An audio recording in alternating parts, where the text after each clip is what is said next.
రాజీవ్ గాంధీ గారు పోలింగ్ రోజు మాత్రమే కాకుండా మరుసటి రోజు కూడా వేర్వేరు చోట్ల అల్లర్లు కొనసాగాయి. మరి హింసాయుత ఘటనలకు కారకులు ఎవరు, అసలు ఈ వైఫల్యం ఎవరిదని మీరు భావిస్తున్నారు? మొట్టమొదటిగా ఈ రకమైనటువంటి హింసాత్మకమైనటువంటి సంఘటనలు జరగడం చాలా దురదృష్టకరం, దౌర్భాగ్యంగా నేను భావిస్తానండి.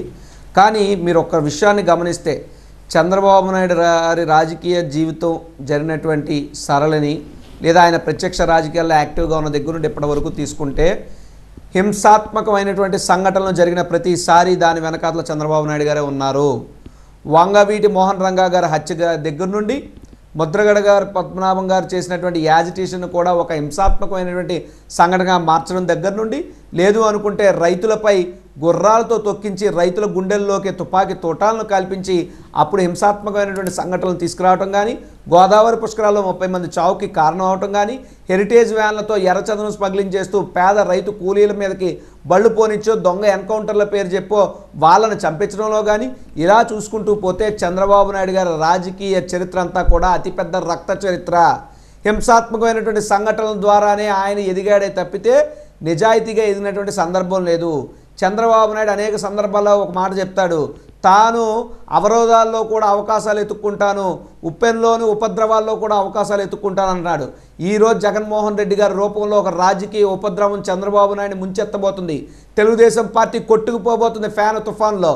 సో ఇటువంటి పరిస్థితుల్లో ఒక హింసాత్మకమైనటువంటి సంఘటనలు చేయటం ద్వారా రాజకీయంగా బతికి బట్టగట్టాలనే ఆలోచనతో పోలింగ్ ముగిసిన తర్వాత, మీరు గమనించండి, పోలింగ్ ముందు కాదు, పోలింగ్ ముగిసిన తర్వాత ప్రజలు తమకు ఓట్లు వేయలేదన్నటువంటి అక్కస్తో తాను ఎవరైతే ఈసీని లేదా పురంధరేశ్వర ద్వారానో మరొకరి ద్వారానో కేంద్ర ప్రభుత్వ సపోర్ట్తోనో ఈసీని ఇన్ఫ్లుయెన్స్ చేసి తాను అనుకూలంగా ఉన్నటువంటి అధికారులు ఏదైతే అనంతపురం కానీ తిరుపతి కానీ పల్నాడు కానీ ఇతరత్రా చోట్ల ఎక్కడైతే బదిలీలు జరిగాయో ఆయా ప్రాంతాల్లో మాత్రమే హింసాత్మకమైనటువంటి సంఘటనలు జరిగాయి. That is point to be noted.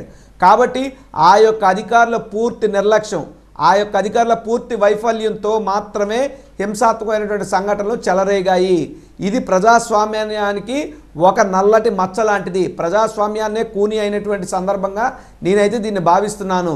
కాబట్టే ఈరోజు మేము అనేక పర్యాయాలు ఈసీకి ఫిర్యాదులు చేయటం కానీ, లేదు అంటే ప్రెస్ మీట్ల ద్వారా కానీ, మా మంత్రులు కానీ ప్రతి ఒక్కరూ కూడా నోరు విప్పి మాట్లాడడం జరిగింది.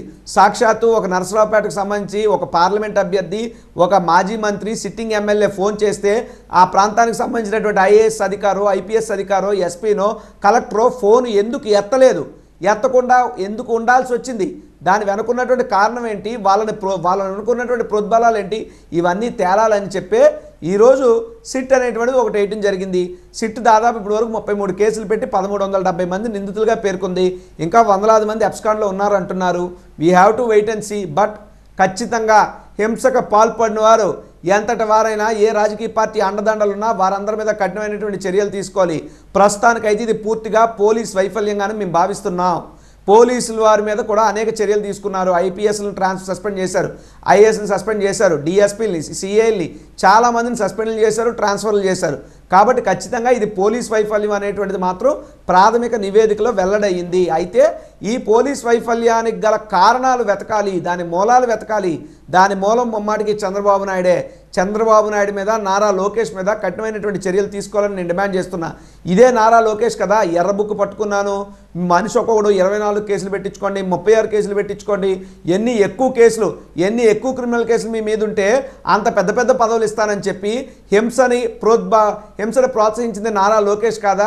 ముందు నిజానికైతే నారా లోకేష్ని అరెస్ట్ చేసి లోపల వేయాలి. సో వాళ్ళ పార్టీ కార్యకర్తలు రెచ్చగొట్టి ఎటు ఓడిపోతున్నాం కాబట్టి వంకలేనమ్మ డొంకటికి ఏడిసిందని చెప్పి రాబోయేటటువంటి ఓటమికి ముందుగానే కారణాలు ఎత్తుక్కోవాలనేటువంటి ఆలోచనలో భాగంగానే ఈ హింసని చంద్రబాబు నాయుడు, నారా లోకేష్, పవన్ కళ్యాణే, బీజేపీ వీళ్ళంతా కలిసి దగ్గరుండి రెచ్చగొట్టారు. ఈ హింసకు వీరే బాధ్యులు, వీరే కారకులు.